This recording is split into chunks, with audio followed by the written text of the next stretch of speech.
तर नारायणगावमध्ये अजितदादांच्या जनसन्मान यात्रेला काळे झेंडे दाखवण्यात आलेले आहेत। भाजपच्या माजी जिल्हा परिषद अध्यक्षांनी हे काळे झेंडे दाखवले। आशा बुचकेंसह कार्यकर्त्यांकडून काळे झेंडे दाखवत घोषणाबाजी सुद्धा करण्यात आली। नारायणगावमधला हा प्रकार आहे। अजितदादांच्या जनसन्मान यात्रेला या ठिकाणी काळे झेंडे दाखवण्यात आले। भाजपच्या माजी जिल्हा परिषद अध्यक्षांनी हे काळे झेंडे दाखवले। आपले प्रतिनिधी सुनील थिगळे सध्या आपल्या सोबत आहेत। सुनील, नेमकी काय मागणी आहे? भाजपकडून का काळे झेंडे दाखवले गेलेत?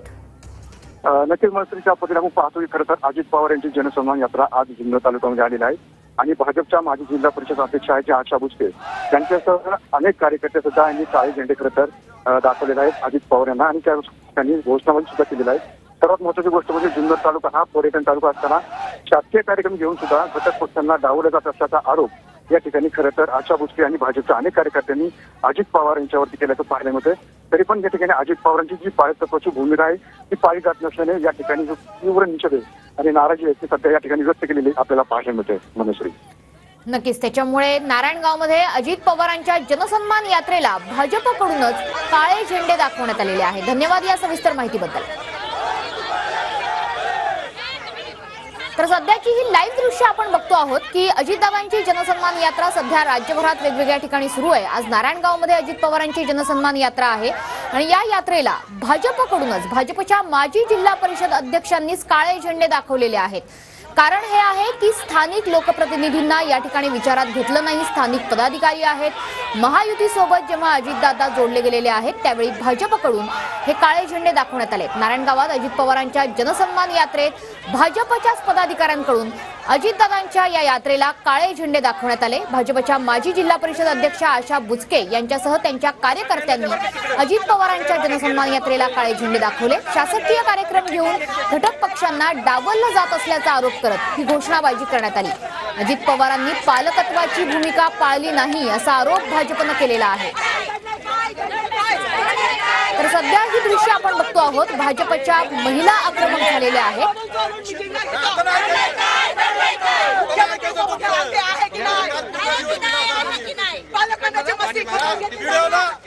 तहसीलदाराला बोलवा, ते म्हणतात ना पक्षाचा कार्यक्रम आहे त्यांना बोलवा, तरी सांगावा। दिवसभर सगळ्या ग्रामपंचायतीला फोन करत होते, पालकमंत्र्यांनी जाहीर करावा मी फक्त राष्ट्रवादीचाच पालकमंत्री। महायुतीशी त्यांचा काही संबंध नाही, त्याने जाहीर करावं। महायुतीचा आणि अजित पवारचा मांडीवर बसा, ढोसून कमी झालं, मांडीवर बसा। तुम्हाला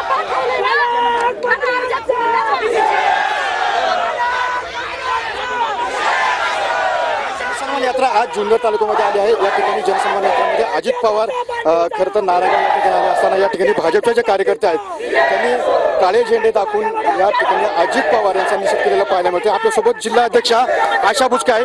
ताई, मला सांगा नक्की काय मागणी आहे? तुम्ही आज काळे झेंडे दाखवले। हे ज्या पद्धतीने चोरून मिटिंगा लावतात, प्रशासनाचा गैरवापर करतात। पर्यटन तालुका आहे आमचा, पर्यटनाच्या तालुक्यामध्ये सगळ्यांना विश्वासात घेऊन काम झालं पाहिजे। या ठिकाणी यांना महायुती मान्य नाही, त्या अजित पवारांनी या ठिकाणी डिक्लेअर करावा की माझा काही संबंध नाही। राष्ट्रवादीचा म्हणून अतुल बेनके या तालुक्याचा आमदार तो पिट्ट्या काल सांगतो राष्ट्रवादीचा कार्यक्रम आहे आणि काय तहसीलदार सगळी यंत्रणा अगदी फॉरेस्ट सगळ्यांना बोलावून कलेक्टर यांना बोलावून मिटिंगा घेतात। असा दडलाय काय त्याच्यात ते आम्हाला कळलं पाहिजे। आमचा हक्क आहे, आमचा अधिकार आहे। मुख्यमंत्री उपमुख्यमंत्र्यांचा फोटो गायब करतात, मग यांना महायुती मान्य नाही तर अजित पवारने आज डिक्लेअर करावं। अजित पवारने या ठिकाणी डिक्लेअर करावं, पालकमंत्र्यांनी या ठिकाणी असा पालकमंत्री अजित पवार पाहिलं की खरं तर राष्ट्रवादी पक्षाचा कार्यक्रम असं बोललं जातं। त्यांनी सांगितलं राष्ट्रवादीचा कार्यक्रम इथे सगळ्या प्रत्येक घराघरात प्रत्येक गावागावात सरपंचाला प्रत्येक असणाऱ्या सोसायटीच्या सगळ्या चेअरमॅन सगळ्यांना या ठिकाणी फोन करू आतून का लपून का कार्यक्रम करायचा, राजवसपणे करायचा। अरे तू पालकमंत्री आहेस का? आज दुपारी लाडकी बहिणीचा सुद्धा कार्यक्रम या ठिकाणी आयोजित केला। लाडकी बहिणीच्या कार्यक्रमाबद्दल आमचं काहीच मत नाही, पण आमचा तालुका पर्यटन आहे। आमच्या तालुक्यात 5 धरणं आहेत, आमच्या तालुक्यात MIDC नाही, म्हणून प्रत्येक जनतेतल्या प्रत्येक माणसाला प्रत्येक पक्षाच्या व्यक्तीला विचारात घेऊन हा आराखडा आणि याला आलेल्या पर्यटन मंत्र्याचे पैसे त्या ठिकाणी असणारा राज्य सरकारचं योगदान याला हे का नकारतात?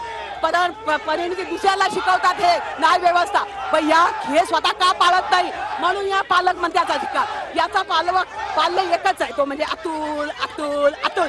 बाकी सगळे कोण आहेत त्यांना गरज नाही असं सांगावं त्यांनी. तुम्हाला विश्वासात घेतलं जात नाही असं तुम्हाला म्हणलं. मलाच नाही. आणि मुख्यमंत्री उपमुख्यमंत्र्याचा कायम अवमान करतात.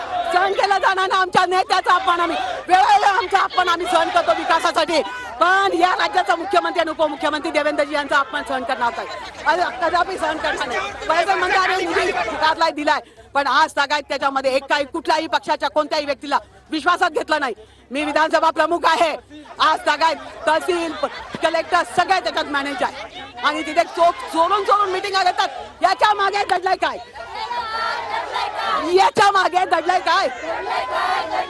याच्या मागे दडलंय काय?